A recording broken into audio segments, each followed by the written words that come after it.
తల వచ్చి ప్రార్థన చేస్తున్నాం. ప్రభా మీ కొందనాలు స్తోత్రాలు.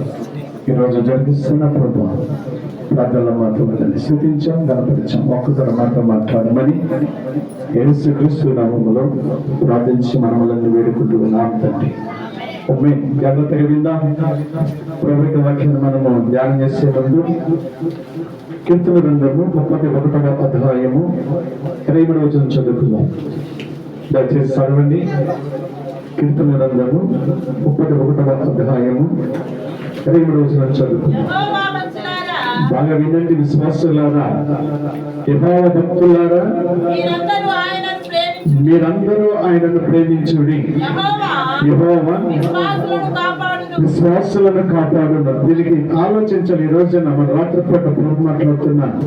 విశ్వాసులారు ఆలోచించండి. ఇక్కడ ప్రభు మాట్లాడుతున్నాడు, యెహోవా విశ్వాసులను కాపాడును అంటే దాని వ్యతిరేక పదం ఏమన్నదంటే అవిశ్వాసులను కాపాడు దేవుడు. విశ్వాసులకు ఉన్న యొక్క లక్షణాలు, అవిశ్వాసుల యొక్క లక్షణాలు, ఈ గుణ లక్షణాలు జ్ఞాపకం చేసుకుంటే దేవాది దేవుడని అంతా మాట్లాడుతూ ఉన్నారు. దేవుడు కాపాడాలి. విశ్వాసులారా, ప్రభునందు విశ్వాసం కలిగిన వారిగా ఉండాలి. ఈనాటి యొక్క విశ్వాసం యొక్క జీవితంలో ఎలాగ మనము దేవుని విషయంలో స్థిరం లేని వారు ఉంటున్నామంటే దాని ఒకటి కారణం ఏంటంటే ప్రార్థనాశ మనలో ఉండదు, ప్రార్థనాశక్తి ఉండదు, ప్రార్థన బీజం అనే విత్తనం నీళ్ళు ఉండదు.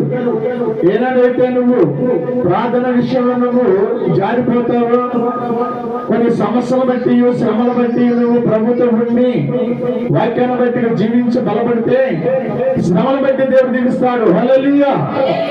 ఈనాడు విశ్వాసం అనగా లోక స్నేహంతో కలిసి లోకంలో బ్రతుకొచ్చు, లోకమే శాశ్వతం అనుకుని లోకం కావాలి, యేసు కావాలంటే కుదరదు. ఇక్కడ యేసు ప్రభు చక్కగా మాట్లాడుతున్నా, నీ లోకములో జీవిస్తున్న జీవితం అది శూన్యము. అందుకోసం లోకంలో జీవించిన విశ్వాసం గుణలక్షణాలు కూడా తెలుసా? యాకోబు రాసిన పత్రిక 4వ అధ్యాయము 4వ వచనం చదువుకుందాం.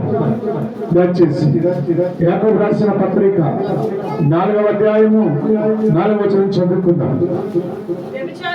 వ్యభిచారులారా, ఈ లోక స్నేహము దేవునితో వైరమని మీకు తెలియదా? ఆలోచించండి. విశ్వాసులారా, విశ్వాసులే ఉంటున్నాం, ప్రభు బిడ్డలుగా ఉంటున్నాం, ప్రభుని ఎరిగిన వారికి ఉంటున్నాం, క్రీస్తు బిడ్డలుగా ఉంటున్నాం. యేసుతో ఉన్న నీ జీవితాన్ని మనం లోకంతో కలుపుకుంటావా? వ్యభిచారుల